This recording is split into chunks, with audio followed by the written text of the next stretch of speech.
ዱባይ ላይ ያለ ቪዛ ቀይራችሁ ስራ ያለ አንድ ነገር አሳያችኋለሁ። ተመልከቱ።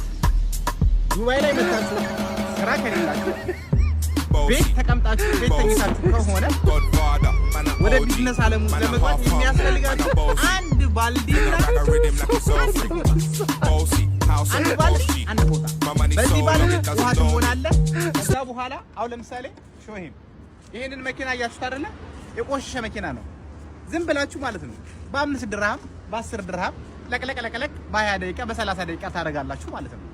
በቀን 5 መኪና እንደዚህ ብታጥቡ 50 ድርሃም አገኛችሁ ማለት ነው። አሁን ይሄ ቀላሏ ማለት ነው። አሁን እኛ ስንጀምር የጀመርነው በዚህ ነው። 10 ድርሃም ይሄንን ትገዛለህ፣ ይሄንን 2 ድርሃም ትገዛለህ። በ12 ድርሃም የራስን ቢዝነስ ጀመርክ ማለት ነው። በቀን 5 መኪና ብታጥቡ 50 ድርሃም አገኛችሁ ወይ ደግሞ 25 ድርሃም አገኛችሁ ማለት ነው። ቤት ከመተኛት አይሻልም?